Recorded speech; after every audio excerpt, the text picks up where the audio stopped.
a lot of good things on. As our standard practice, we're honored to have Reverend Jeff Nash, Mebane United Methodist Church, to lead us in our invocation. Is your mic on? There you go.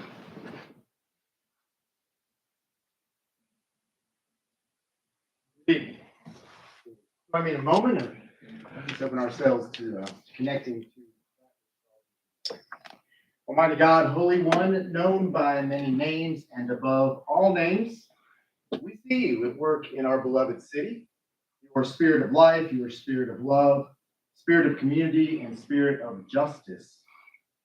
Gather here this evening, Mayor, members of City Council, dedicated community servants, and engaged citizens. We ask your blessing on these persons who ask to lead this community. Grant this council the wisdom to make just and fair decisions that reflect the needs and the values of our community. We ask you to help us to listen attentively, to consider our community concerns with empathy and compassion, and to act with integrity and transparency in all our proceedings. Pray for the well-being of all of our residents and especially those who are vulnerable and in need. Call us to love our neighbor, and we give thanks for those neighbors among us, some who we will recognize tonight, who are showing us how to do that in a variety of ways. God helping us learn to lean into our deep community. Jennifer teaching us to seek and provide for safety and well-being of others. Kurt showing us the positive, powerful ways a community-centered life can impact. We ask for your guidance in fostering unity and harmony among our citizens, that we may work together for the betterment of our city, putting aside personal interests. By our discussions tonight, may they be marked by respect and civility, and may we always strive to find common ground. Finally, we ask for your protection over Mebane. Watch over our first responders, healthcare workers, and all who dedicate their lives to the safety. We pray in the name of the one who makes sacred and holy all that we hold good and right. Amen. Thank you very much, Sarah.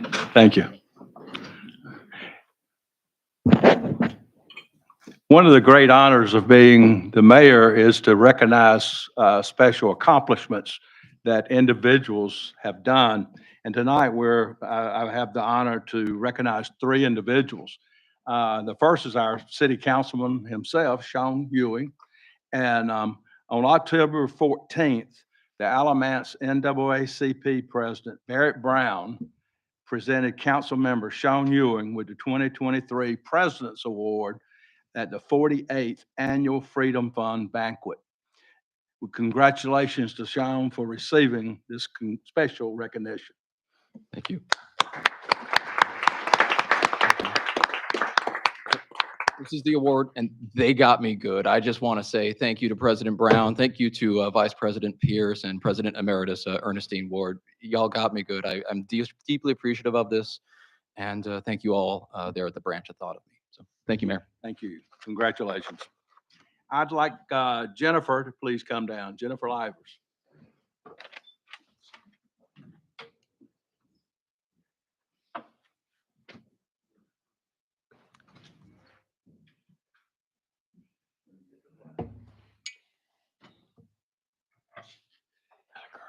It is indeed an honor.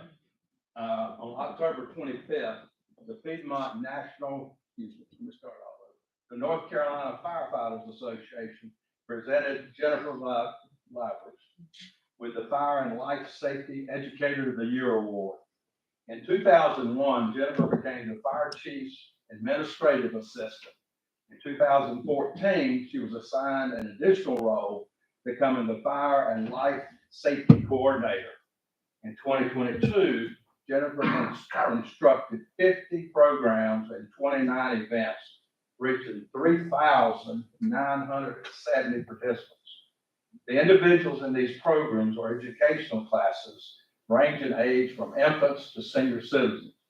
On top of educating the community, she is also responsible for child passenger safety and assist individuals with the correct installations of car seats, which is very difficult.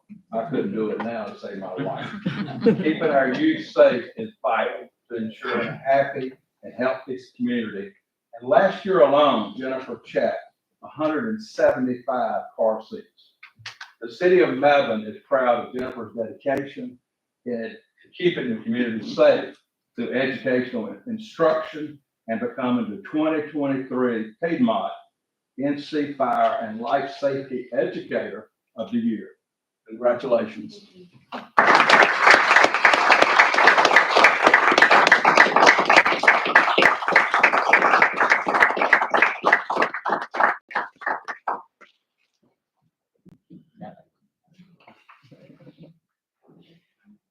Yes, please. So I want to say thank you, really mainly to my parents, who I started off when I was an infant, basically, learning about safety. We always had helmets, we always had our seatbelts on, and that encouraged safety as I grew up. And now I kind of can see how important it is to make sure that that child's car seat is installed right, and to make sure that things like matches are put up so that a curious child can't get a hold to it.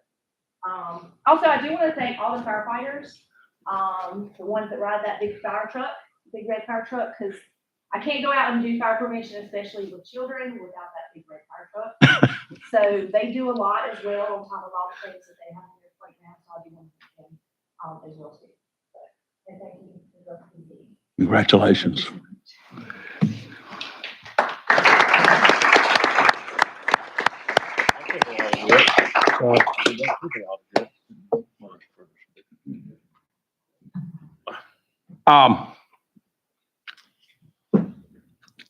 Next one is, I mentioned it last month and I did not do it justice.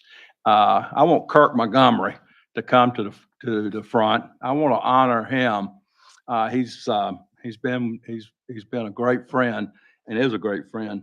Kirk is our Director of Information Technology. On September 8th, Kirk was elected as President of the State Employees Association of North Carolina. Kirk has 24 years of state service, 4 years in municipal government, and became the State Employees Association of North Carolina member in 1996. Kirk was formerly the State Employees Association's first vice president and has served at the district and state levels, including having served as the State Employees Association's second vice president, general treasurer, and Piedmont regional representative. There is something like 44,000, is that correct? 44,000 members, which is a tremendous honor, I think. And the city of Mebane is proud of you, Kirk, and for being elected to serve in this capacity. Congratulations. You want to say anything?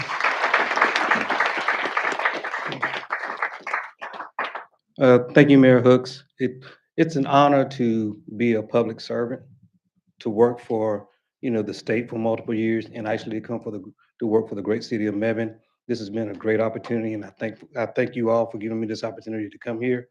But this is something that I feel is dear and near to my heart, and that we focus on ensuring that the benefits and the services that are needed in North Carolina are still provided to state employees and to local and state government. Good deal. Thank you, sir. Congratulations. Council, I want to remind you when you talk, please turn on your mic, like I didn't do earlier. So anyway, public comments time. Jules Austin. I would like to mention, if you're going to speak, we have a public hearing on that light rail manufacturing transload. Is that what you're going to speak about? Yes, sir, and a lot of what's going on up on West End with the 18-wheelers rolling down. Right. Well, let's hold your public comments to the public hearing. Is that okay? Okay. And you can do it now if you want to, whichever you're comfortable with. When would that be? Probably in about 15 minutes, 20. All right, moving to our consent agenda. A couple on first quarter financial report, July 1, 2023 to September 30, 2023. Approval of minutes of October 2nd, 2023 regular meeting. What's the pleasure of the council? Move we approve the consent agenda. We have a Second. motion. Second. We have a second. Any further discussion? If not, all those in favor say aye. Aye. Any opposed? Motion carries. All right, we're moving into our public hearings. The first one is a special use permit, quasi judicial, VM Development LLC to allow for the development of a concrete plant at 920 Mattress Factory Road, Miss Omby. But this is people that are going to speak need to be sworn in. Correct? Mayor, members of the council, let me remind you of three things. If you've had a discussion with the applicant or its representatives, if you will disclose that. And secondly, that you have not made a decision. And thirdly, that you will make your decision based solely upon the evidence presented in this quasi judicial hearing. I have not spoken with the developer, nor have I made a decision.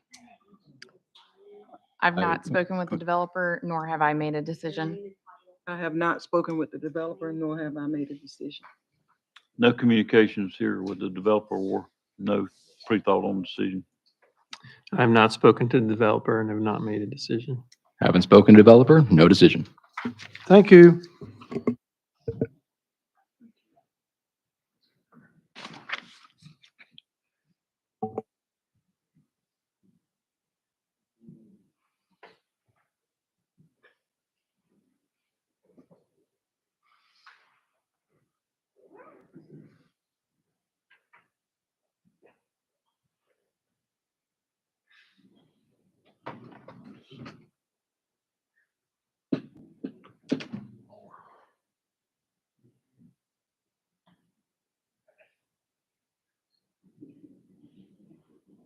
Tell me.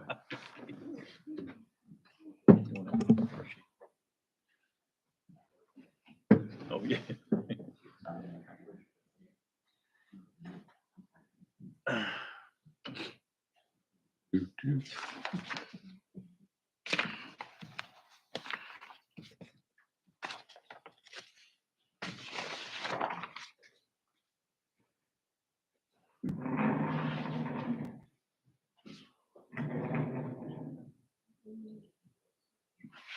The Tom's sporting your look.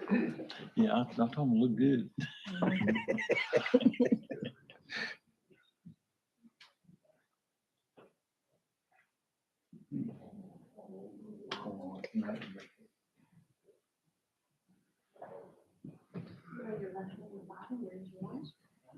She's, no, I meant distinguished.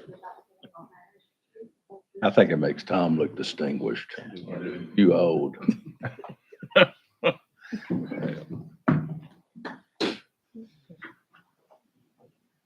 It'd be longer than 15 minutes, but There's a mic. yeah. Good evening. Good evening. Ashley Oimby, Development Director for the city. Before you is a request to develop a concrete plant by VM Development LLC on approximately 5.3 acres at the corner of Mattress Factory Road Industrial Drive. The property is currently zoned heavy manufacturing. The manufacturing of concrete is allowed in this zoning district with a special use permit. For special use permits, the applicant has the burden of providing evidence for and you all for assessing if the use will or will not endanger the public health or safety, the type of effect it'll have on adjoining property owners, whether the use is in harmony with the surrounding area, and if it's consistent with our adopted long-range plans. The property is located in Orange County in our Mebane extraterritorial jurisdiction. The applicant will need to petition for annexation before connecting to city water and sewer. The property is largely vacant. It has historically had a single-family home on it and is surrounded largely by industrial uses. I failed to mention with the zoning map that most of the zoning surrounding this property is heavy manufacturing. There is some commercial on Industrial Drive along with a utility station, and then vacant land is immediately to the east of the property. Property is located in an industrial growth strategy area as identified by Mebane by Design, our comprehensive land development plan, and is part of the Buckhorn Economic Development District. As part of the special use process, the applicant submitted a site plan to the Technical Review Committee. It has been reviewed for compliance with our Unified Development Ordinance. And as part of the requirement of our UDO, it is required to provide sidewalk along the property frontages, which are on Mattress Factory and Industrial Drive. I will turn it over now to the applicant for presentation. Good evening, everyone. My name is Matt Myers. I'm the president of Piedmont Ready Mix. We've have our first plant was in Asheboro, and this will be our second plant. We look forward to growing with Mebane and providing jobs and good jobs to the area and further development. But I'd like to turn the rest over to Fred, our Director of Operations, and he can go further.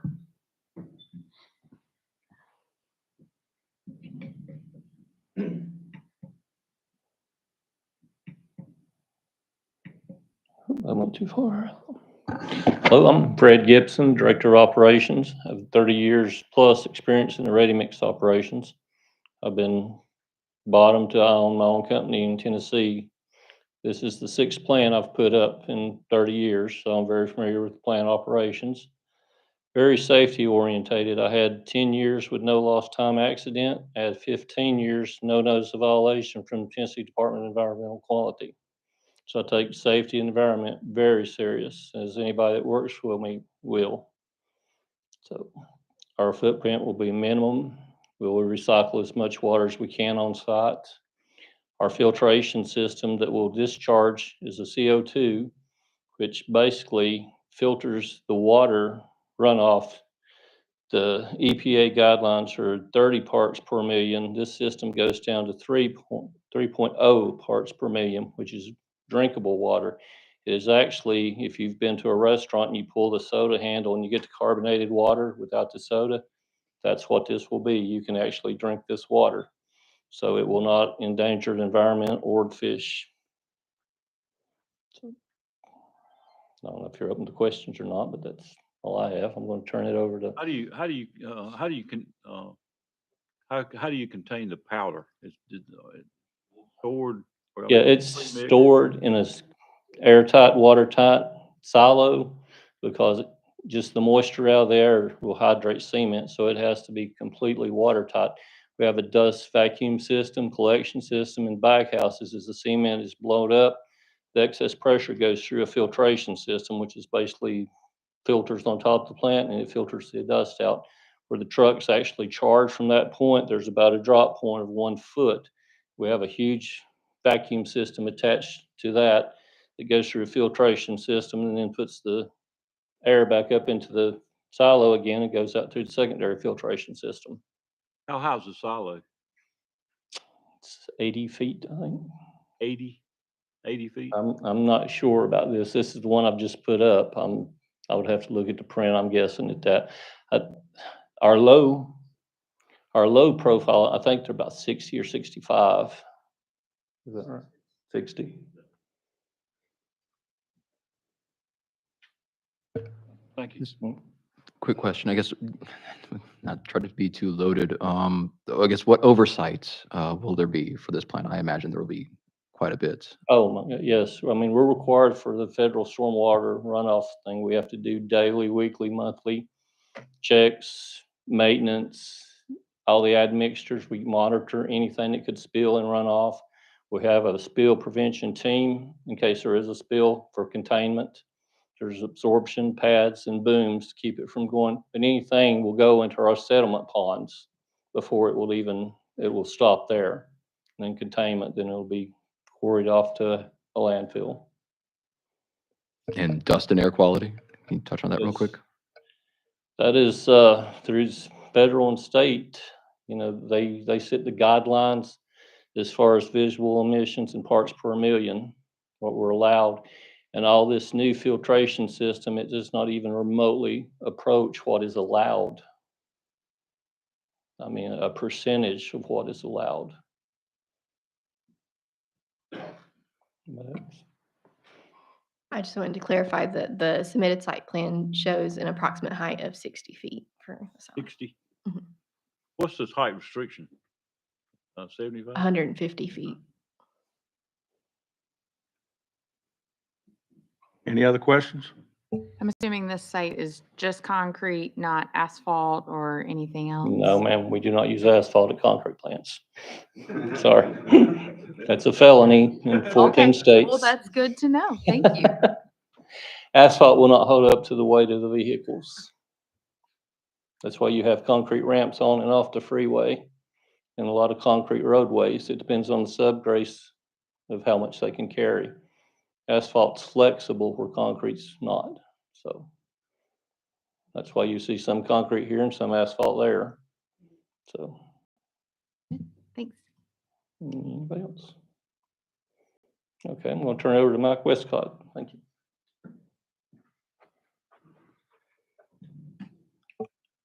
My name's Michael Westcott. I'm the civil engineer on the site. Just to respond further to you, they wouldn't let me put asphalt anywhere near this. I tried to put asphalt down in the area and they, no asphalt. So I'm here to do the findings of fact. Number one, this will not materially endanger the public safety or health. Generally, a lot of what you hear about is traffic. We will be adding approximately 2.59% more traffic to the corner of Mattress Factory Road and Industrial Drive. If you go over to Industrial and Buckhorn, where the trucks will most likely be exiting, getting out on the highway, that's an increase of 1.92%, 75 trips per day for a concrete plant. And that is generally, they say concrete plant between this many vehicles and this many vehicles. We're about midway through that, and you just use 75 for that whole range. Okay.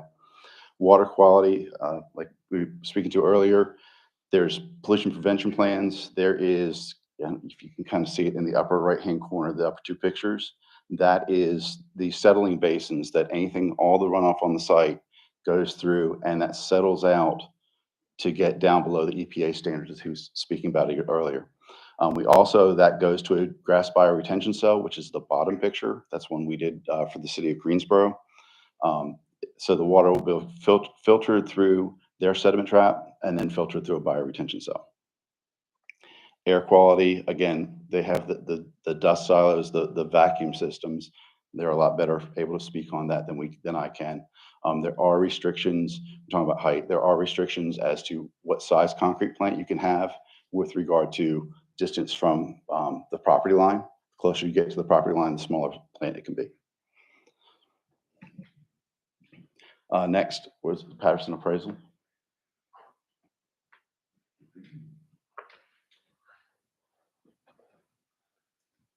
Good evening, Glenn Patterson with Patterson Appraisals. I've been appraising just about anything that you can build for the last 33 years.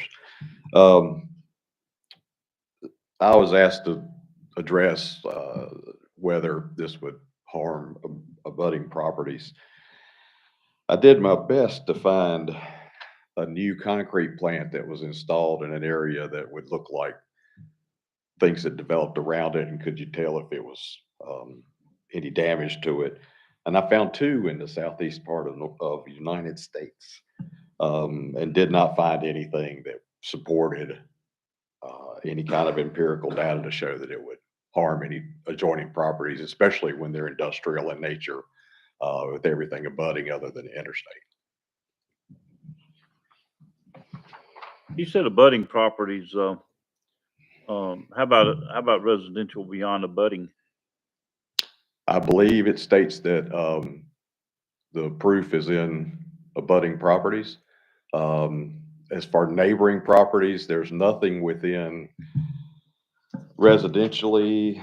I believe that's in my little report here. There's one about a half a mile to the south, which is Bowman Road and Rock Quarry. Nothing that I could tell that would make a difference with that. Patterson, what about landscaping? I don't know if that's in your area, but for landscaping, will it be landscape? I will let someone else answer that. So I'll be back up in a second. Any questions? Austin, can you comment on I've never heard the comment abutting before on the financially endangered statement. Is that, I don't have the UDO right in front of me. I'm sure Miss ONB does though. It is listed that way in our UDO. To read it, it says you have to approve that you will not substantially injure the value of adjoining or abutting property.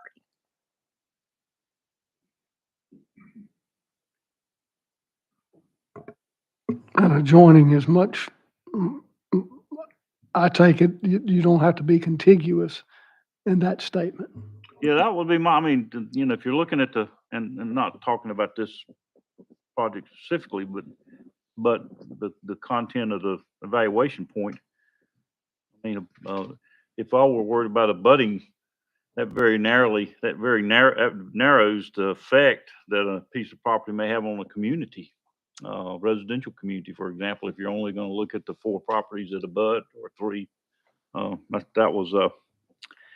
But your opinion is that the adjoining encompasses a much more broader perspective of the community itself. That is correct.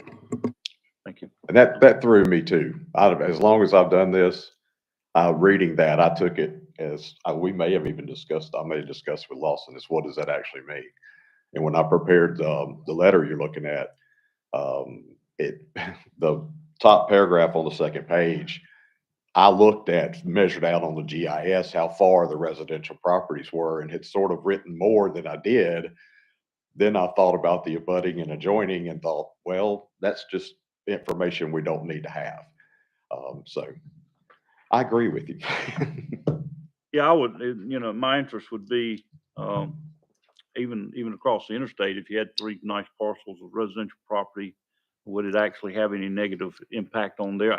And I would assume since you're entering an industrial area, it would not, but, if you weren't in an industrial area, it might very well, have an impact. With this the way it is, I talked to 2 of my clients who own concrete plants, and my concern was, what would there be to cause any kind of problems?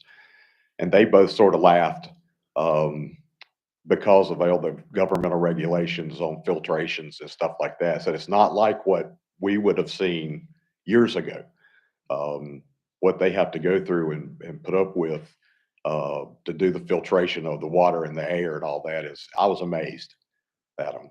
I would say not just the environmental issues, but the aesthetic value of, when you ride down the interstate, anywhere, Guilford County, if you ride the new 85 bypass, you see concrete plants. Yeah. They're with the tower, they're pretty obvious. So I would think screenings and visual impacts would have as much impact as the environmental.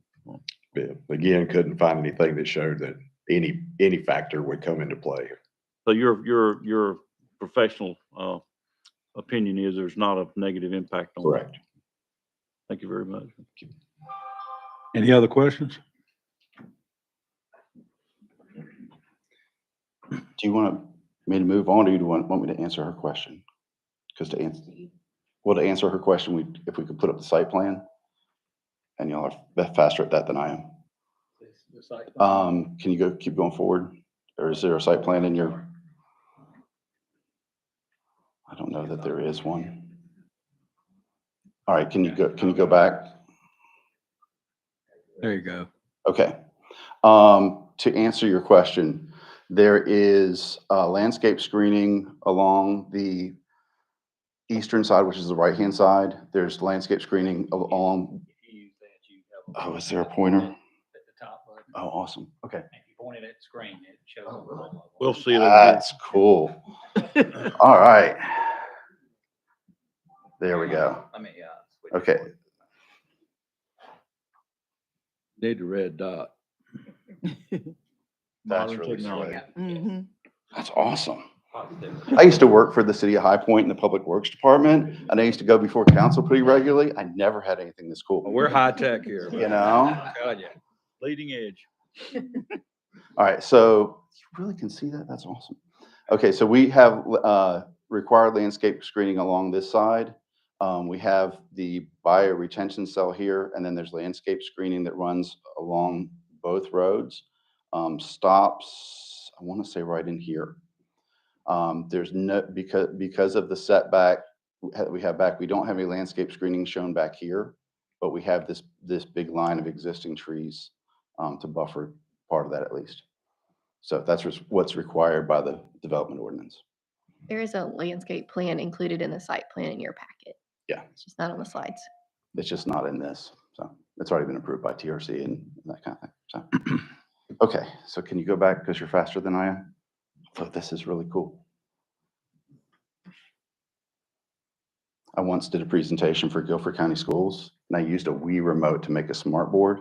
And they were like, why are we paying $40,000 for a smart board when you can do it with a Wii remote? I was like, will the project be in harmony with the area which it's located? We're existing heavy manufacturing. That's what we need to be. We're located again in the Orange County ETJ. Our neighboring properties are all listed there. You know where they are, you know who they are, you know what they look like. I don't really need to go through all of those, but you will, if you go through those in your mind, you'll know that we are in harmony with that. We are in the Mebane by design. We meet the G2, which is industrial growth area. The tube designation meaning that there is water and sewer available for us.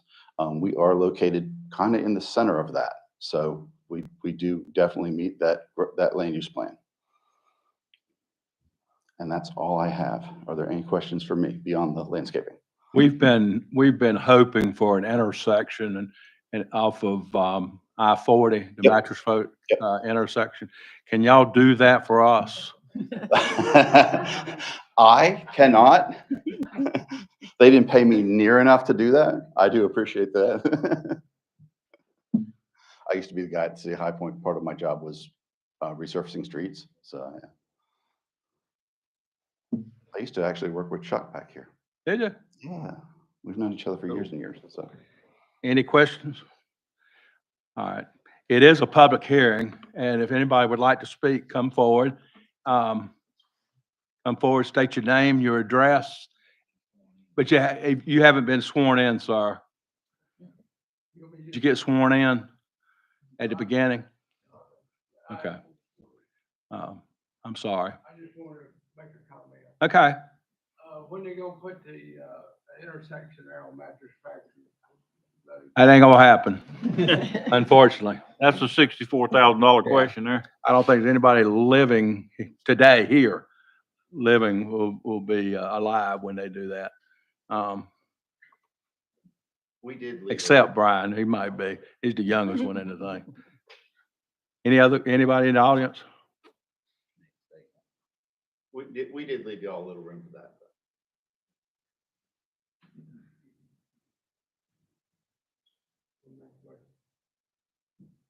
If not, yes, sir. We have property right across from where we're gonna put this on Mattress Factory Road. It's out of order. I'm sorry. You at the beginning of this, you had to, if you were going to speak, you had to get sworn in, and you did not do that. So I'm sorry. As a special use, we're not, right, Lawson? That is correct. Any other questions or any comments from the citizens? All right, what's the motion, pleasure to council? I move we close public hearing.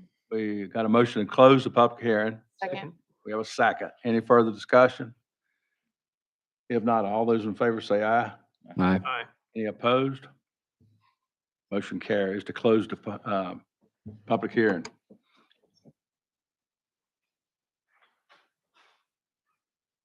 All right, council, what's the pleasure? I motion to approve the special use permit as presented and motion to find that the request is both reasonable and in the public interest because it has been found that the request A, will not materially endanger the public health or safety, B, will not substantially injure the value of adjoining or abutting property, C, will be in harmony with the area in which it is located, and D, will be in conformity with the land development plan or other plans officially adopted by the city council. All right, we have a motion. Is there a second? Second. Have a second. Any further discussion? If not, all those in favor say aye. Aye. Any opposed?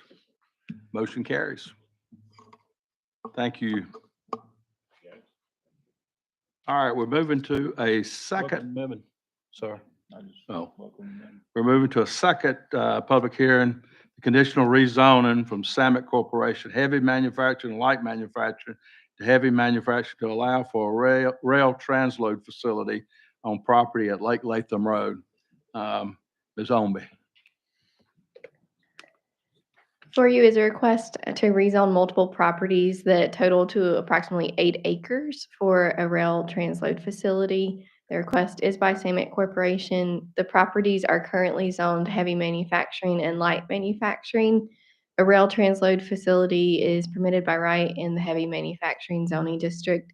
And so we are considering the request for heavy manufacturing conditional district, which would be associated with a site-specific plan.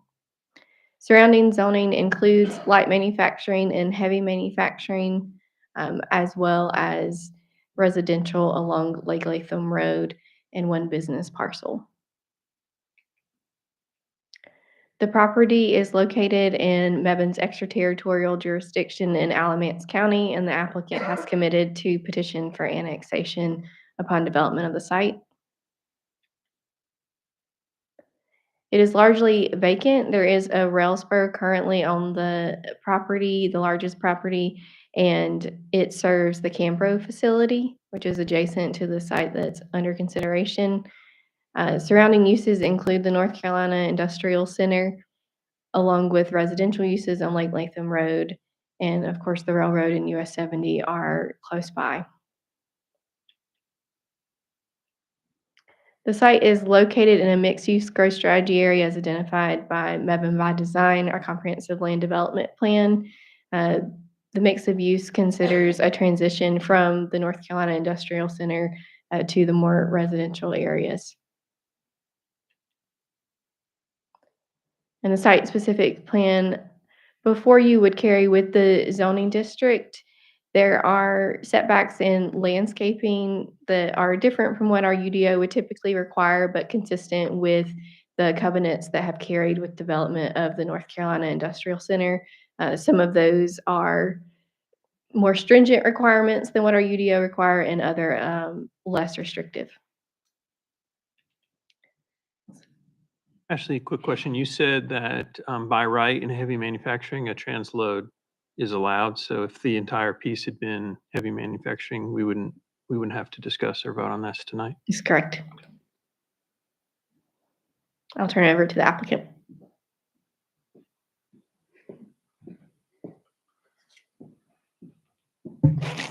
Mr. Mayor, members of the council, nice to see everyone. Brian Hall with Samet. Thanks for the opportunity. We've all been working on this a long time. It's nice to be here to discuss it in detail with you. Indulge me for a moment, if you will. Up on the screen there is the master plan from 2001, way back when we all got started. Montrina, you remember that map? I do. That black arrow points out the railroad access that at the time was conceptual potential, could be used to attract a big end user like Mercedes or somebody else to the North Carolina Industrial Center. In 2010, we submitted the site with the Alamance Chamber's help and the rest of the state of North Carolina into the North Carolina Railroad. As the North Carolina Railroad said, help us identify the best rail serve sites in our state that have access to the rail corridor. So we submitted with Mac Williams' help, and we were fortunate enough at that time to win that competition. And North Carolina Railroad said this was, and still is, one of the best rail service sites in the state of North Carolina. That award that we won, you see the picture of it there. We gave that award in 2014 to Cambro. Cambro selected that site. After the award, if you go into Cambro's conference room, that award hangs on the wall in their conference room.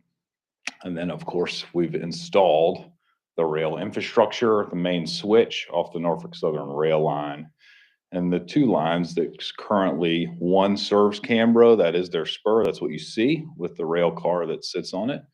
And then we installed the lead line, or the main track that runs beside the spur. That's the vacant line that you see there, which the black line points to. That's the lead line that exists for the transload and for potential additional rail serve users inside North Carolina Industrial Center. Again, should we be so fortunate as to continue to be successful there and attract. There's a long list of partners that have helped us get as far as we are with the rail infrastructure that's there. You guys have obviously been one. You are our partner in this project. You have been, you've helped fund it, along with others at the county, the state, North Carolina Railroad, and Norfolk Southern themselves. So all of us have worked together over the years to put there what's in place. We're all continuing to work together to execute the next step of this project, which is the transload facility. There's a nice little summary of it. Fundamentally, that transload facility provides an opportunity for rail access for other users, both in the industrial park, in the city of Mebane, and in the greater area. Access to rail is challenging. If you were an industrial user and you needed a product on the rail, or you needed to receive a product off the rail, and you just needed a rail car service, the two closest transload facilities for Norfolk Southern, Winston-Salem, private transload facility in Winston-Salem. So you can drive 30 or 45 miles down the highway to the west, or you can go the other direction to Fuquay-Varina. You can go receive a rail car and get your product on or off the rail. It's a long way to drive a truck just to go get something off the rail. It'd be nice if there was something closer, easier to access for the industrial users that are here, the employees that are here. That's fundamentally the competitive advantage that we expect to create with the transload to service not only the existing industrial users that are here in our community, but to help us attract and continue to win great industrial projects like we've all done successfully over the years. So, great question, Mr. White, on heavy industrial. Historically, all the property was zoned heavy industrial. We rezoned it to light industrial years ago. Montreal, you may remember that when we did that. Part of that was for Cambro's benefit. Part of that was for the development of the industrial park. Nevertheless, the opportunity was presented for us to show you our site plan, be transparent with you about that, and come and that little tail there that you see on the south end is technically what's not heavy industrial. That's what we're working to change. Also, it gave us the opportunity to show you what we're doing and what we're up to, as you guys are a partner. So when you look at the rail spur in particular, to the right is technically, that's the corner, if you will. Thank you for the pointer. That one right there. That one. That's where the rail cars will park. That is the northernmost section. It's not the easiest thing to see on that plan, but the total capacity of that transload facility is 10 cars. It's the max it can serve. That's the max it can hold. The train, if you oversimplify it, will pull off the main line, head due south, which is to the left of your screen there, and then would back up into the transload facility and leave cars there for then unloading or loading of industrial users. The facility will be managed by us, no different than we've managed the industrial park since 2001 and the buildings that we've owned and operated inside that industrial park. The facility will be gated. There won't be public access other than those users that we allow to come in there and receive or ship materials on and off the rail. Zoomed in. So it will be outgoing as well. It has the ability to be outgoing. I would say to you that the customers that we're aware of that want to use this, J-Bill, Ferraro Foods, UPI, those existing industrial customers simply only want to receive. So far, I don't have a customer that says, I want to take a truckload of materials and put it on the spur. Everybody's in receipt of raw materials so far, but the capability's there. That seems like to me that'd be exciting news. I think it's exciting. I mean, a lot of people don't get excited about the railroad, but I do. Well, I think it's great. I mean, shipping is, especially for small businesses, getting expensive. Just think about it for your corporate citizen in J-Bill, who's getting truckloads of resin all day, every day to operate their plastic injection molding plant. I think I can't exactly remember the math, but it's multiple truckloads equal a rail car. And so not only are you saving on the logistics expense, but the volume of what they can get over a rail car in just the plastic resin, it's the same as what Cambro is doing. It's why Cambro located there. But just the savings that they're going to be able to receive and the efficiency. The engine's still going, the train engine's going up and down the line right now. They're just hooking another rail car to it and dropping it off. We held a neighborhood meeting as advised by our friends here on staff. Your staff's done a great job advising us. We had one participant, a neighbor there, lived directly across Lake Latham. And so we talked about him through that. The good news with NCIC, and this has been true for years, is that the master plan's been in place for now over 20 years. Fundamentally, most folks know what that master plan is, what the expectations for the park are. And as sad as I am to say we only have a little bit left to do, we only have a little bit left to do. And so the build out of the balance that's there, generally we're a known quantity, we're a known entity here in the city of Mebane. Action items for us, we request the rezoning and approval tonight of our site plan, and we're glad to answer any questions that you have. How many trucks do you anticipate a day visiting this site? So based on the volumes that we're projecting, based upon what we know, we think that the train activity is not any more or less the same train that delivers for Cambro, which is every couple of weeks, we'll drop cars for our existing users. Those users have projected anywhere of a need between 1 to 2 cars a week that would be dropped there. So not a tremendous number of volume. If you translate that to trucks, I think that ends up being somewhere in the neighborhood of approximately 10 trucks a week that would be back and forth to get materials on and off the rail car. So split between two ways in, you're talking about 10 trucks split 2 ways coming to this plant in a week. Something like that. Wow, that's a lot less than I thought it would be. That's based off of existing interest or potential? That's based off of all the interest we've been able to surmise, swell up in the planning. But if All the the nearest- interest that we're aware. But if the nearest other plants are in Winston and Fuquay, this could become attractive for other businesses as well. Certainly it could. I think it could. Again, we've been working on this for about 10 years and I got 3 users so far. But you will be limited somewhat with 10 cars. 10 That's all I rail can do. cars. So That's all I can do is 10 cars. that's 10 trucks a week. That's less than 2 trucks a day. Wow, that's a lot less than I thought it would have been. Which is good. Road traffic. Yeah. All questions I have, Mayor.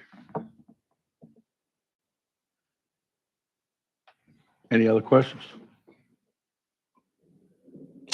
Thanks for the opportunity. All right. It is a, Tom? Okay. It is a public hearing. Mr. Austin? Yes. Would you come forward, state your name and address, and please, sir? Okay, my name is Jules Austin. I live up on West Hope Street, 948.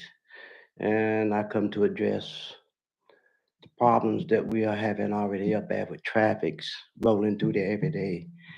We have 10 to 15, 18 wheelers every day. They're going up to Cambros.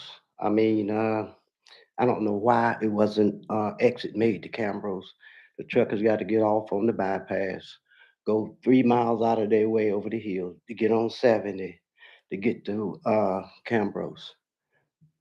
And Cambros is only sitting like maybe 50 feet from the highway. They pass it, go to the stoplight, and make a right on Eastern Alamance Road. They come to the stoplight, make a left, go down the road about another quarter of a mile, 3/4 of a mile. Make a right on Moores Road, that's another 1/8 of a mile. Then they turn on Holt Street to get from Moores Road to Cambros. That's at least about a mile from there.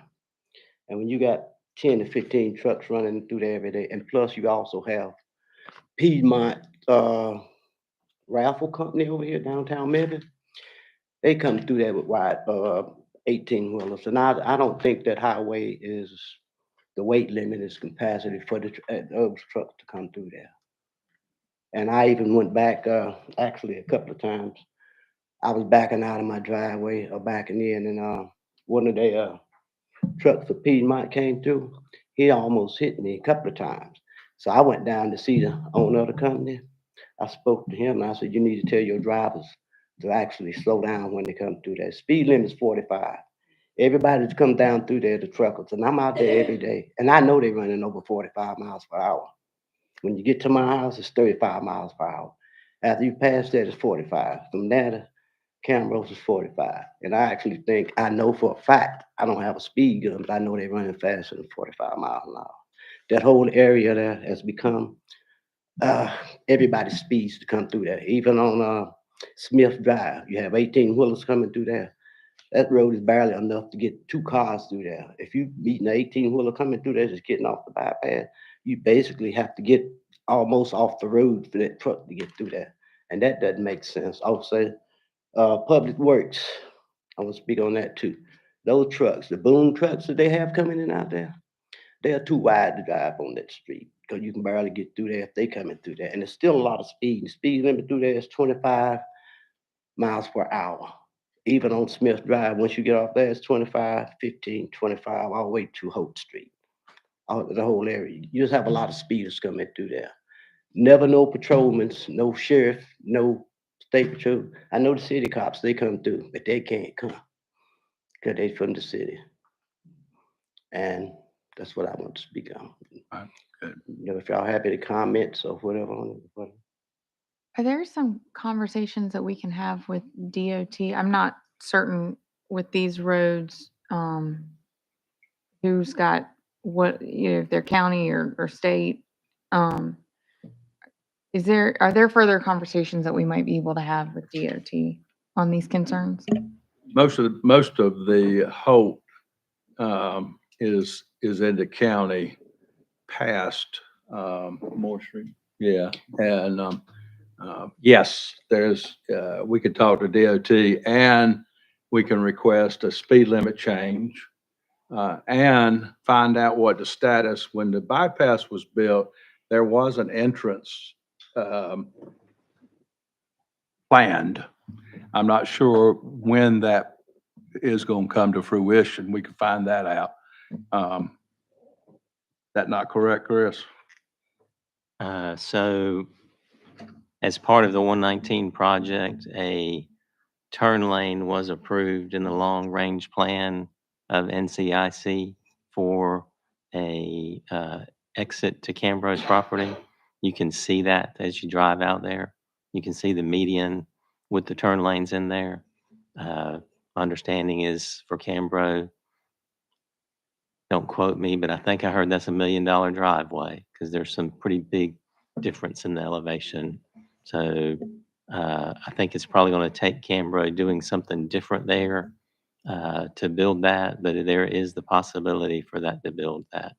Mr. Alston, my memory was you were here talking about the speeding and the traffic maybe 5 or 6 months ago. Yeah, this is back in, I think, January, February.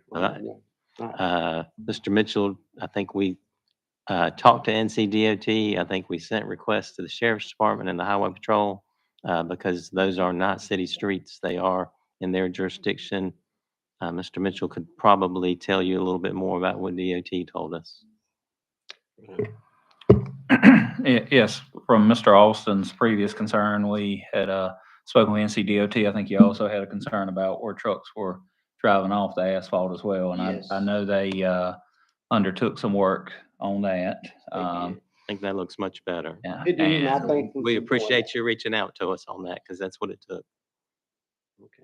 And from the city's perspective, we don't, other than when they're conducting operations, our equipment, our public works and public utilities vehicles try to minimize going through the neighborhood. Obviously, we have sewer lines in the area, so they have to be inspected and checked and worked on, so they go through that. But I did recently, after this was referenced at the planning board meeting, consulted with public utilities director and public works director, and they stated the only equipment we have that goes through the neighborhood or pickup trucks or small pickup trucks. And also, of course, going through streets like Roosevelt and Giles Street is sanitation trucks, which have to go through to pick up garbage. Consulted with the IT director and he checked GPS devices at random times and confirmed that as well. But we can follow up with DOT. They did have we did share last time the concern about speed. I think they did post some additional speed limit signs on Tate Avenue. We shared the concern that it was not facing both directions. So those were installed. And then I do not know that anything was, I don't think it was discussed in the past about the 45 mile an hour lowering to 35 outside the city limits. But if we can share that concern with DOT, as we often do. I would request that it would be lowered to 35. And just to clarify, most of these are largely county roads. They're in the county, but they're NCDOT roads. Okay, so including Moore, Smith and Holt. Smith, yes, Okay. Moore is inside the city limits, but it is a NCDOT road. So Okay. Mr. Mitchell, my memory was we also talked to them about no trucks on that road, and what was their response? I can't quote exactly because that was been a few months back, but it was that the Holt Street was rated for tractor trailer trucks. But it is to our advantage to continue to pursue another connection point from the Camro area back to the bypass without either Holt or Lake Lathan. But funding is always going to be an issue, but to continue to pursue that would be in our best interest as well as those who live on Holt. We have, we had somebody from their main corporate office in town sometime between January and now, and we did express that concern to them.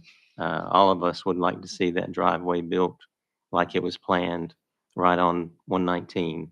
But we don't have anything that makes them do that, but it is laid out for that. Other than the real dollars it takes to build that driveway, the project was approved with the ability of a driveway to be there. So every chance we get to talk to Cambro, we remind them that we're clearly hearing from citizens about the truck traffic and getting those out of, I mean, that's part of why the bypass was built, to get the trucks out of the downtown area. But Cambro, and I think when you say Piedmont, you're talking about the truss company, the big wooden truss company. Yes. Yes. Why are they even going that direction? West. So my guess is, from what we've seen, a lot of them are going west to not go down Fifth Street, so that they can go down, get on Lake Latham, get on Gibson to Trollinwood. I mean, I that's know the they're having a traffic hard time pattern I turning see. at They do- Washington. They do have a hard I time don't know turning. about- Yeah. Oh, We've been trying to encourage, but DOT will not take the trucks. I mean, that's just like saying no more trucks on Fifth Street. They're not going to do that. We've had that conversation over and over. yeah, that was, yeah.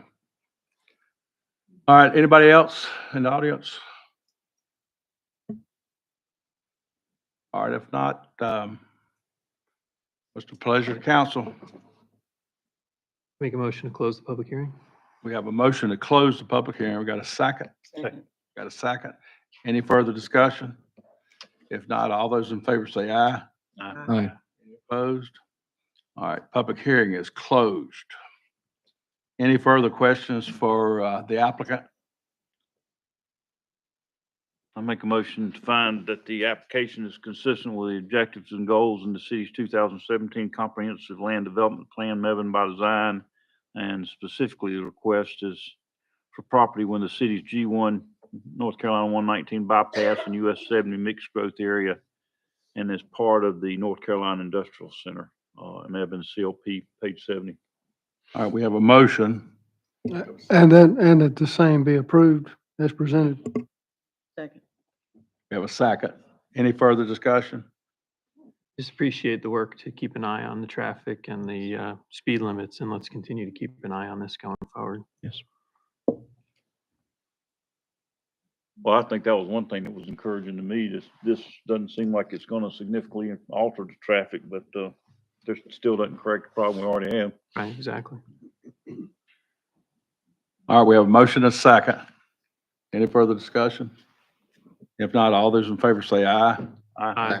Any opposed? Motion carries. Thank y'all. All right, the third public hearing is a street closing resolution and order portions of Jackson Street and Short Street. Mr. Brown. Mayor, members of the council, last month you set this as the date of the public hearing on the closing of a portion of Jackson Street and a small or short portion of Short Street. Neither of those is open. They are what we would refer to as paper streets. In fact, the Jackson Street, there is a power line easement that crosses east to west under what is part of the street that we're not asking to be closed. It's to the north of the hatched area on the drawing. On the map before you, the blue colored properties are city properties, so you can see that the city owns property on both sides of the street. The effect of a closing, if in fact you close these, is that title to that hatched area will vest in the city by virtue of the general statutes. Please note that Short Street is not opened at all, and that the two streets west of Jackson Street that run parallel to Jackson Street, neither one of those streets is open. So these are paper streets that were created some time ago, 60-foot rights of way, and there's been no improvement in terms of traffic improvements. The property that you see there of the city that is east of Jackson Street to the right abuts our public works facility, the wharf and public works complex. I'm happy to answer any other questions, but the critical question for you is the closing of this road going to affect access for any other property owner in the area adversely? And basically the statute says cut them off from access, and of course it will not cut off any other property owners. All right, council, have any questions of Mr. Brown? All right, it is a public hearing. Anybody from the audience like to speak? Yes, ma'am. Come forward and state your name and your address, please. Thank you. Thank you. Apologies, I wasn't sworn in. I didn't understand that was a requirement. However, I am speaking in reference to some property that was owned by Willard and Evelyn Rogers. And I'd have to look at this address. I'm sorry. Excuse me a minute. Your name and I'm your sorry. address. My name is Gloria Rogers, and I am representing Willard and Evelyn Rogers, the owners of the property in question. And your address. My address is 4579 South Jim Minor Road in Haw River, North Carolina. Okay. Thank you. You're welcome. So again, this is in reference to property owned by Willard Rogers and Evelyn Rogers that is on the corner of the Lee Street and Short Street that are the abandoned streets that there is no access to.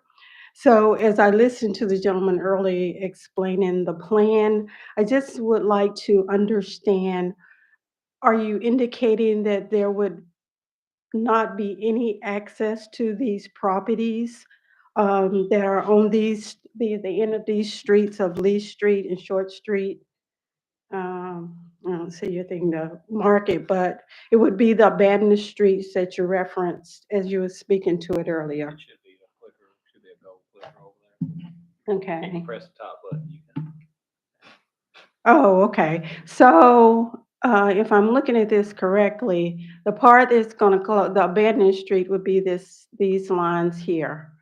Yes, ma'am. That is correct. That is correct. That is the hatched area, if you will, on that drawing. And those are the only portions of Jackson Street and Short Street which would be closed. Okay, so the property that is in question is at the corner of this Short Street is here, I guess is here. So my question is does this mean there would be no access to this property at all? I understand it's abandoned now, but I'm just trying to understand for future. So is it going to remain residential even though there's no access to it? There's no access currently to it. Well, there's access by right of way. The right of way is still open to it. The hat, That right of way hadn't been, So the right of way on Smith is gonna remain. yes, the only portions that are gonna be closed are those hatched areas. The, other remaining Short Street and that, street, just to the left of where you're pointing, it will remain a street until the city takes some action or property owners take some action to close it. But at present, the only thing under consideration is that hatched area, of Jackson and Short Street. Well, whose land is to the left of the street we're closing? So I'm trying to identify on this. This is a look. Can you put that and the other one back because it actually shows where the land is. So the land that I am speaking in reference to is this land here, this Willard and Evelyn Rogers. And if I look at this land here, it's like Short Street is here. It says not open. Lee Street is here. It says not open. This is going to be it's abandoned and not open. So I'm not seeing the access to the property.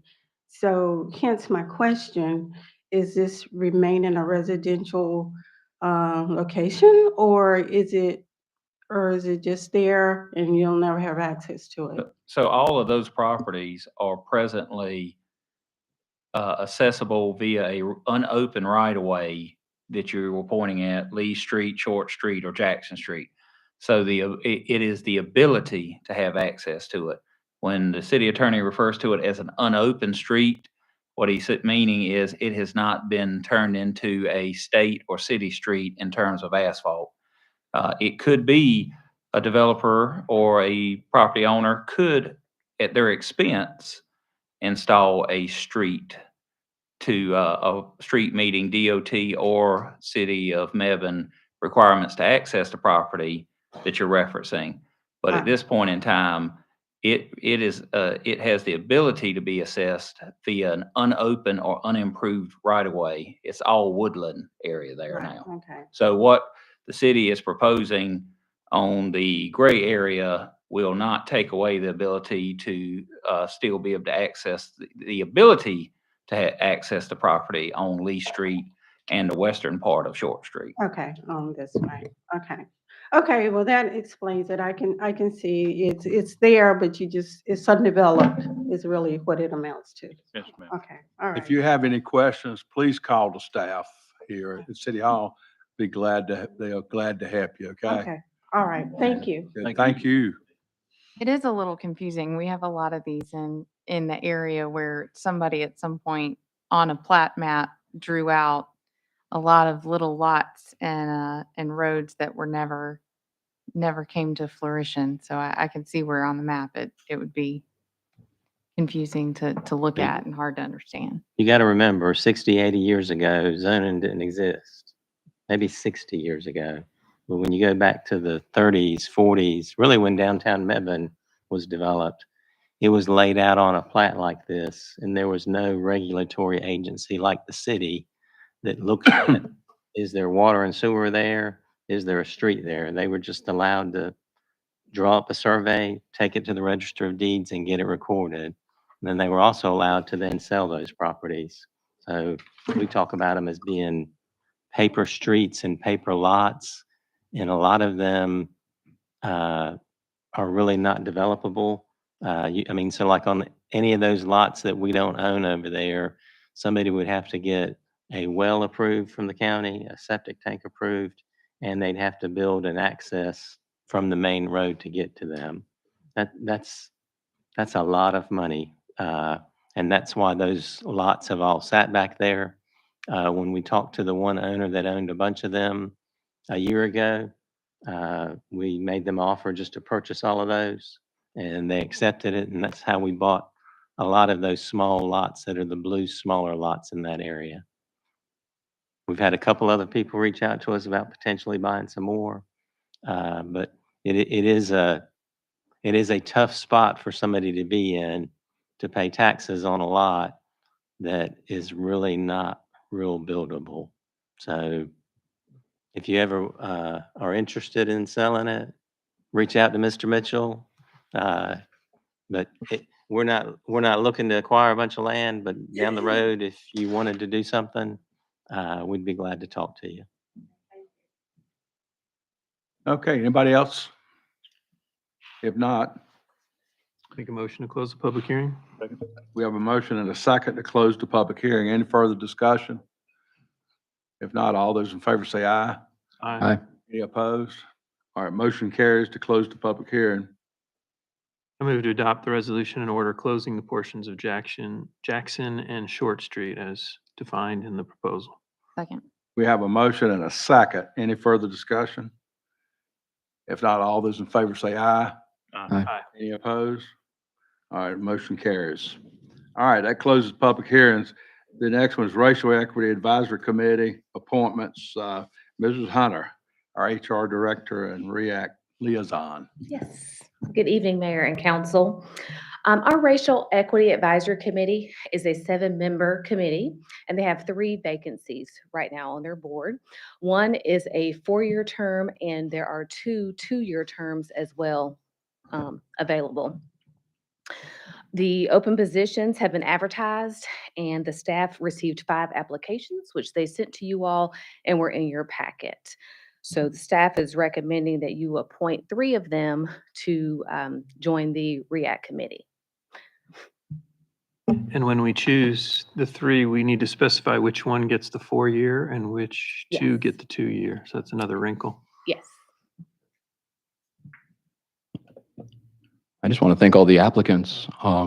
This is great. I know it took us a while, correct, Ms. Hunter, to get some applicants kind of restarted for this. I emphatically motion to appoint Brenda Buchanan to the 4-year term and Reverend Jason Gaskin and Christopher Dixon to the 2-year term.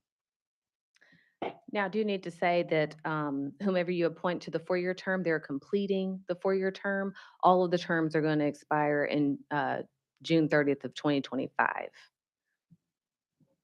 And they would have to be, even though they're in a 4-year term, they're completing one, so at the end of the 2 years, they're gonna have to they would have to be reappointed again. Yes, sir. Mhm. All right, how about repeating that, Councilman? Ms. Brenda Buchanan for the 4-year term and Reverend Jason Gaskin and Christopher Dixon for the 2-year term seats. All right, we have a recommendation, a motion. We have a second. Any further discussion?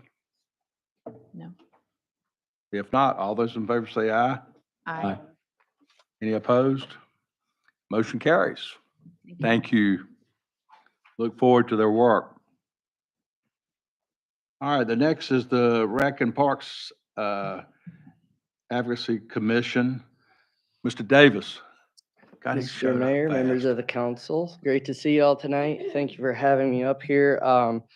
As Ms. Hunter alluded to, we also have 2 positions open with the RPAC.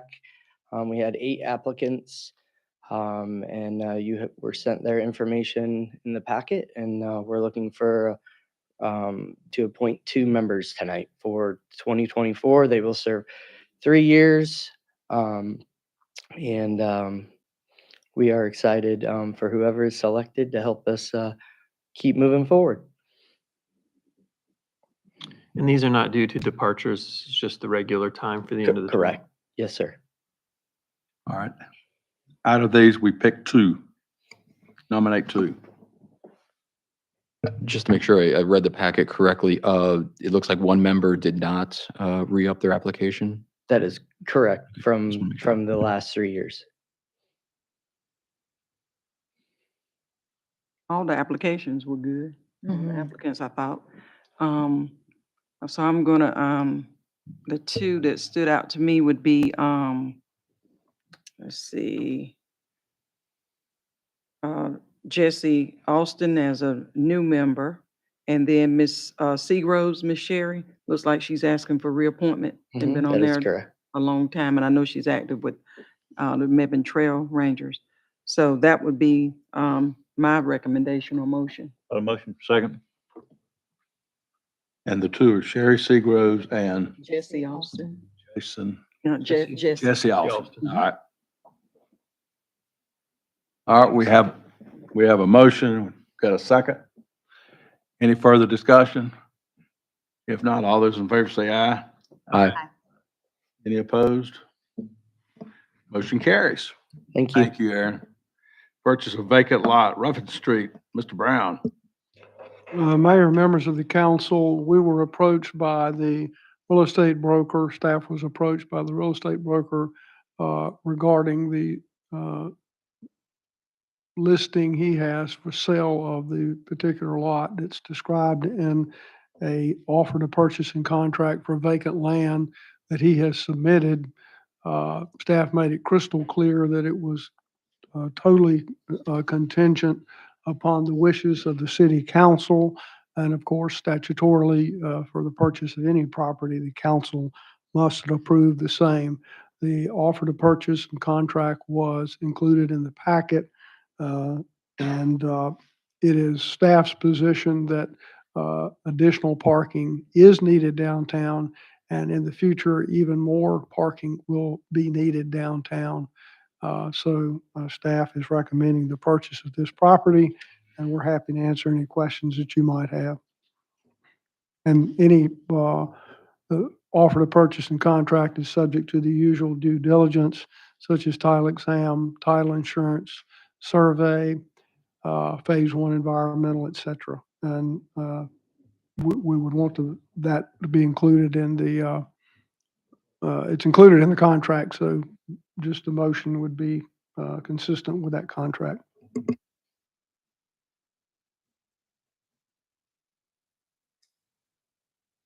So Good news is it's across the street from our parking lot now. it is, we did not budget for this acquisition, as you all know. So we would either have to find money to close in the current budget or do a budget amendment if the council approves purchasing this property at our December meeting. How long will it take to do due diligence on the environmental research and all? I have ordered the phase one environmental from Pilot Environmental, who has done phase ones for us on other properties. And they said that they would have that done within the next 2 weeks. And we've ordered the title examination as well, pending your action tonight.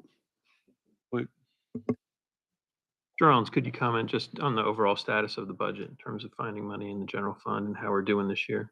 So, I mean, it's early in the year. Our tax revenues don't really come in towards the end of the year and first part of January, but everything is looking fine.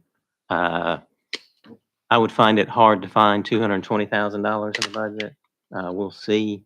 It could be we need a little bit of money in the current budget, a little bit of money out of fund balance. My initial thought was to take it out of fund balance. And we did do a preliminary look at it. Gravel parking lots aren't the most efficient way to park because people can park any which way they would like. Right. So we have just done a quick estimate of paving it and getting roughly 19 to 20 spaces.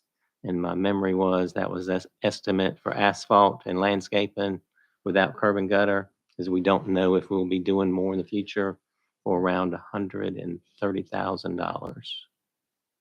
And would That we, is not budgeted either. and would we save that for the next budget year, or we would want to try to do that ASAP as well? My gut would be to put that in the next budget year.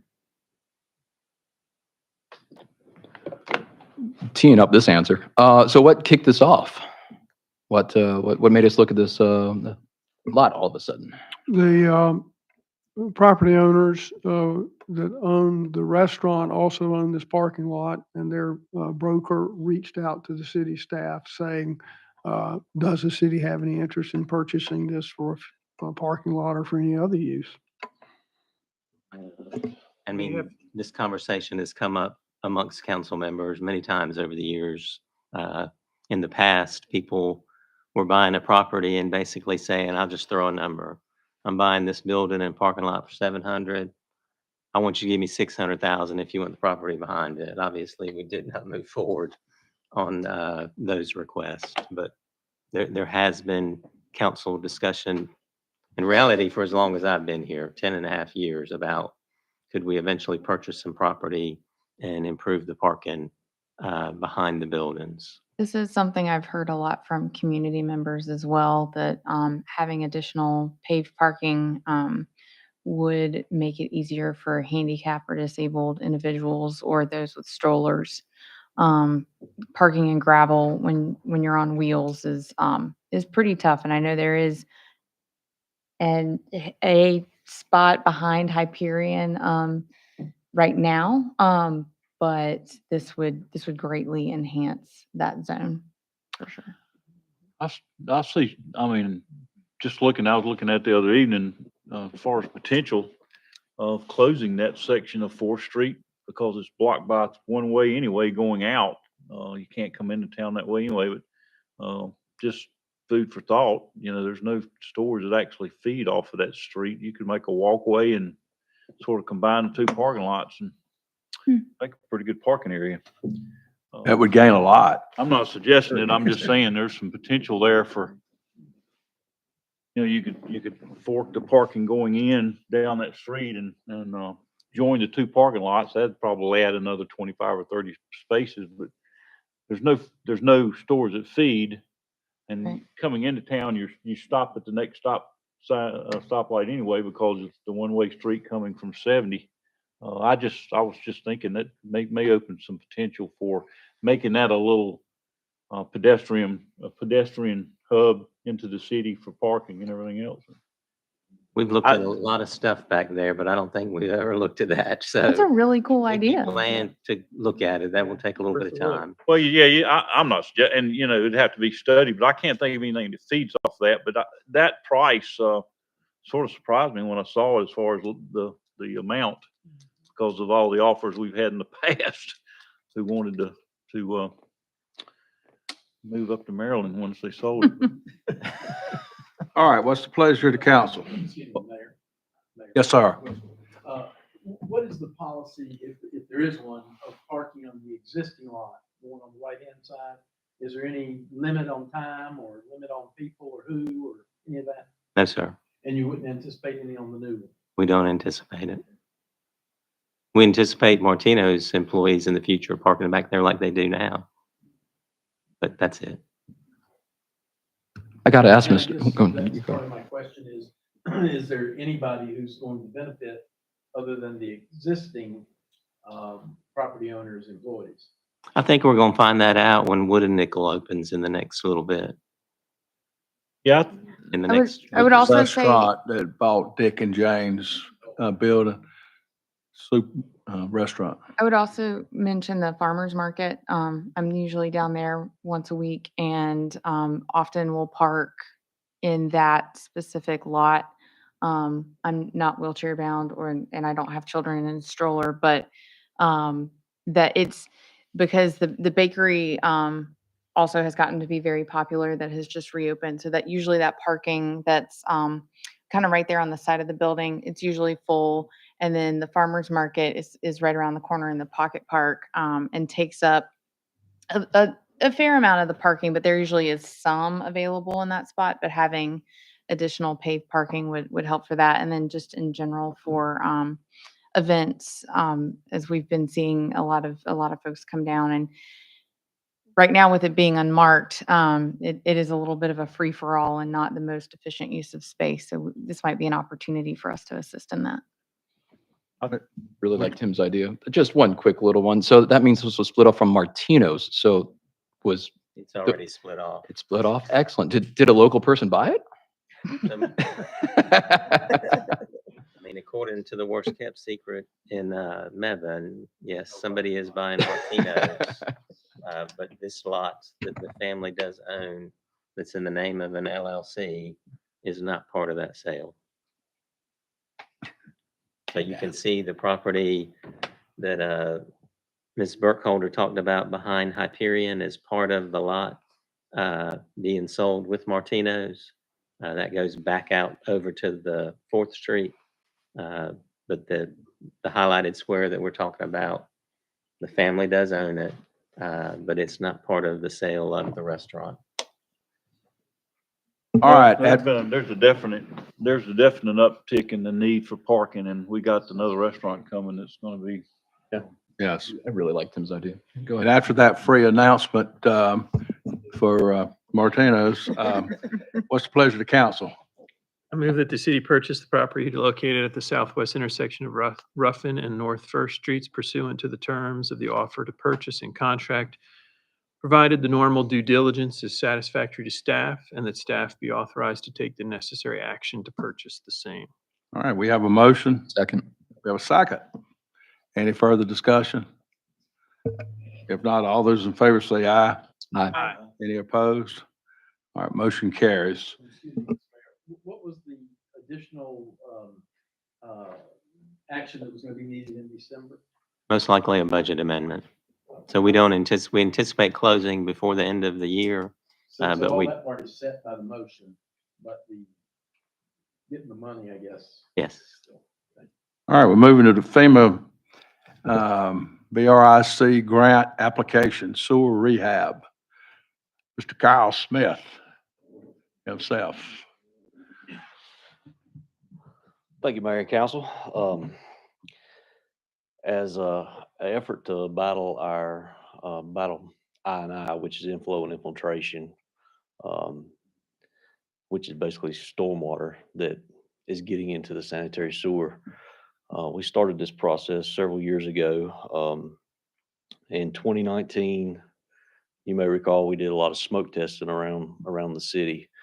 And then in 2020, we came back and did a desktop analysis of all our pump stations, trying to look and see which ones were running more when we had rainfall and different things. And then in 2021, we set up flow meters on our outfalls that are coming into the WRF and viewed those during dry periods. And then you could see the spikes when we had rainfall. All these things kind of gave us an idea of where we needed to be looking in our collection system. And that gave us these maps you see here, where we identified roughly 16,800 linear feet of sanitary sewer, along with the manholes where we would go in and do a CIPP lining and epoxy coating on the manholes, much like what we did on Clay Street recently. As part of that, identifying these projects, we submitted in 2022 through the FEMA BRIC grant program, which BRIC is an acronym for Building Resilience Infrastructure in Communities. They allocate funding for stormwater themed projects throughout the country. We were selected to move forward into the final stage of that grant process, where our estimated cost is $3.15 million to do all this work. BRIC will fund $2.25 million of that, where we'd have to match $900,000 to be able to get the grant. But in order to do that, we'll have to pass a resolution designating Mr. Rollins and Mr. Mitchell as officials for this grant. So that's why we're here tonight, to present to you the resolution. Oops. And get that passed off if you wish, to where we can move forward with the final stages of this grant and hopefully get the 2.25 million. We want to just commend you and Chuck Smith real quick too, because I know you guys have been doing a lot of work on checking our stormwater and our general water sewer infrastructure, and a lot of it is not new. And so this is really important, and it's something that no resident should have to think about, is my water safe? Is this being managed for me correctly? And you guys have been very proactive, so I appreciate it. Thank you. Just to make sure I understand what we're talking about here, with the analysis you've done with rainy seasons and dry seasons, you're seeing that our WRF is getting stormwater, which is seeping in through damaged pipes, and you want to recoat We're those going like to we did on basically Clay Street. create a new pipe and coat those manholes, make those watertight again. Similar to Clay Street for the storm and sewer we did over there. And then since this is a grant, there's still a possibility we won't receive the grant, or if we take this motion, is it extremely likely, or is it If we just a take this formality motion, now? it's extremely likely. It is not Okay. set in stone, Sure. but Okay. we're in the final stages of selection.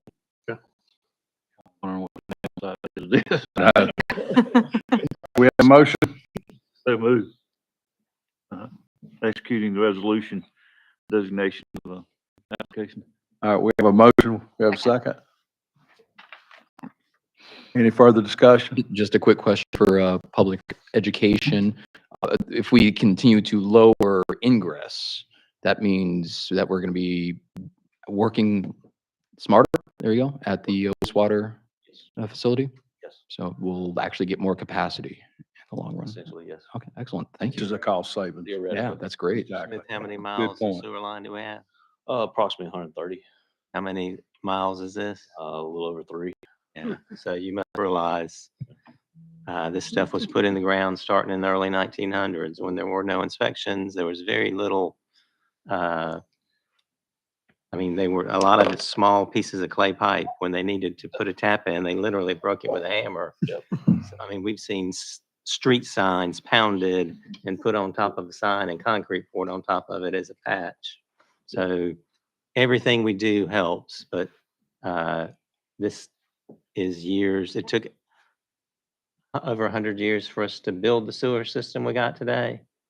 We just really started getting regulated for overflows and stuff 20 years ago, probably. Yeah. Before that, the regulations that make us do all the stuff we're doing now didn't even exist. So we got many, just like everybody else in the country, we got many, many years of old stuff, but we have to continue to do this in the future, and having some grant money to help with it is a big help. Yes, indeed. But it's going to take a while. Certainly don't want to build wastewater treatment plants to treat stormwater runoff. Yeah. So everybody in the country does it. Yeah. All right, we This have- is part of it, but this is a step in Yeah, the but right more, direction. all to we help can it. cut down, the less Yes. size you have to increase the plant. Yes. We have a motion and a second. Any further discussion? If not, all those in favor say aye. Aye. Any opposed? Motion carries. Thank you, Kyle. Well done. We have the proposed 24 regular meeting and fiscal year 24-25 budget calendar. Any comments, Mr. Rollins? So typically we do this at the December meeting, though January 1st is the regularly scheduled meeting. So we wanted to go ahead and bring that to you because we will have agendas on the January meeting. So we'd like to make sure whoever is lining up and postponing the planning board because council is getting postponed. So we went ahead and put the calendar together, hoping you'd be prepared to adopt it. If you haven't checked your vacation plans and you're not prepared, I need you to at least approve the January meeting date. Make a motion, we approve the moving the January meeting to the second Monday, which is, I guess, the 8th. Second. We have a motion and a second. Any further discussion? If not, all those in favor say aye. Aye. Aye. Any opposed? Do- Motion carries. Does anybody have a problem going in and approving the full schedule? I think the only thing I'd Change it. want to ask about would be July 1st is that the 4th is in that week. And I don't have a problem with that necessarily, but that was the only one that I was going to pull out and discuss. All right, we have a motion for the calendar. Who moved? We always adjust anyway. Second? Got a second? We always adjust. Any further discussion? If not, all those in favor say aye. Aye. Any opposed? All right, any announcements? Yeah, there is election day tomorrow, November 7th. Everybody, please vote. Thursday, November 9th, Citizen Academy. Friday the 10th, city offices closed in observance of Veterans Day. And Thursday and Friday, 23rd and 24th, Thanksgiving. Anything else? And the other special events, he always keeps bringing it. That's good. Thank you. Thank you, Preston. You can see the events on that. Got a lot of downtown stuff. I mean, it is unbelievable how much stuff's gonna be down there. Tim and I are thinking about the Reindeer Run 5K. So, Join me. we I don't think understand, race we don't marshal- understand why the reindeer's running, but. As long as you got a golf cart I can ride. That's it, that's it. And it is gonna snow in Mebane. I can guarantee you that. So, on the, when is that, Aaron? The 16th? All right, you got another slide there? Oh, everybody vote tomorrow. Thank you for coming, and if nothing else before the council, meeting's adjourned.